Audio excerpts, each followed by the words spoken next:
YouTube really seemed to like our video about the One Piece live action, with it having far more views than any other video. So we thought we'd make a follow-up with some more of our thoughts and speculation. And since Levity has been hogging the spotlight lately, I thought I'd take over this video. Today, we're going to talk about 5 of the biggest hurdles the One Piece live action will have to face in the West. Before I begin, I do have to say that the topics we're going to cover are highly controversial and may upset more sensitive viewers. As you guys know by now, I'm definitely the more aggressive one in our duo, and people don't really seem to like that, but that's because I feel really strongly about these topics, and I'm fine with others disagreeing.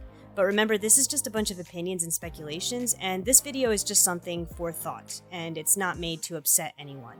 Now, we're not going to talk about, like, special effects or nailing the humor or having a good cast or anything like that. Those things are what every show needs to succeed. Today, instead, we're going to focus on hurdles this series will have to overcome that are either specific to One Piece or to anime adaptation in general. A lot of these things fly under the radar, since most people who have grown accustomed to anime tend to dismiss these things, not realizing that a lot of anime staples are very jarring to Western audiences, especially an American one.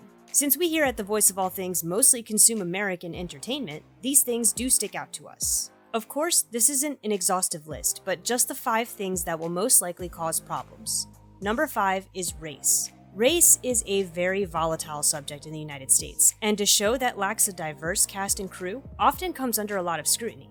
Now, while most anime don't feature a cast with a variety of skin tones, One Piece seems to have dodged a bullet in this one. While the anime does present characters like Usopp to be very light-skinned, the One Piece live-action Twitter has stated that they will be using the list of races Oda said his characters would be if they lived in our world, meaning that, at the very least, our central crew of 5 in the first season will potentially contain a lot of diversity, with the main character Luffy being Brazilian, Usopp being African, and Zoro being Japanese. Plus, the head writer is also African American. So, we put this one as number 5, since it seems that One Piece is safe in this category for now, but it will need to continue to handle race properly if it wants to succeed. Number 4 is advertising. One of the biggest reasons One Piece failed in the West originally, among many factors, was that it doesn't have a hook that gets Westerners to pay attention. Pirates over here are kind of everywhere, and they're both serious and silly. One Piece's charm comes from how well it tells its story, not the premise of said story. And they can't advertise it on the basis that it's based on a beloved series, since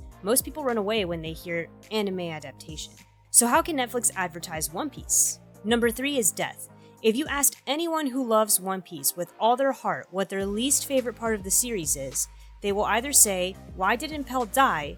or number 1 on our list, which we'll get to in a minute. I don't know why Oda doesn't kill his characters. I mean, we talk about it all the time. Maybe it's because he loves them too much, or maybe he wants to save the deaths for very specific moments. Those are both fine, I get that, but we need narrative reasons for these characters to be alive. This could be a great opportunity for the live action to not only live up to the original work of art that is One Piece, but to actually surpass it. How? By giving us a reason for Pell, Pagaya, and Pound to be alive. Because if One Piece lovers can't stand for this, new fans aren't going to like it either. Number 2 is Okamas. There is no denying that characters like Mr. 2, Inazuma, Ivankov, Kiku, and Yamato are some of the most beloved characters in the series. However, gender identity and orientation are very tender subjects in the USA right now, so the writers will need to handle these characters very gingerly to avoid controversy. I'm actually not sure what the community thinks of One Piece's handling of this, but I am under the impression that at least a few are disappointed with the way Oda portrays it, so they're gonna have to do some research into how they present this. And finally, number 1 is women. Now here's the big one. Gendered media has fallen out of favor in the West. Be it My Little Pony or Star Wars, everything can be enjoyed by anyone, so the typical shonen attitudes towards women just won't fly. Now, One Piece has never been as bad as some other series in this department, like for example, the first 2 JoJos where the women only exist to mother the next JoJo, but Oda specifically writes for boys, which I know that's his job, but I'm just saying that One Piece probably won't do well in the United States if it's presented as a boys-only show. Now, not all female representation is bad in One Piece, but in my opinion, it has rubbed me the wrong way several times. And I'm also not saying that I want to see a social justice warrior type either, like one of those too tough, don't need a man, shaved head type of girls either. But I'm sick of those too. I'm just saying I want to see real people being treated like real people. No new characters, no removed characters, just some dialogue tweaking here and there to make them as fleshed out and realistic as the rest of the characters in this series. And so, that's our 5 top hurdles the One Piece live action will need to overcome in order to become something we can convince our friends to watch. Now, this part was supposed to be said by Levity, but he's actually at work right now while I'm making this video, so I'm going to imitate his voice. If you want us to go through the manga and do a page-by-page breakdown talking about how we hope they will present the series and what things they may need to avoid, tweak, or adapt, let us know in the comments. If enough people want that sort of thing, I've been wanting to reread One Piece anyway. That wasn't a very good imitation, but it's hard to talk like him. He has a very unique voice. Also, our upload schedule has been a bit wonky, and we know that.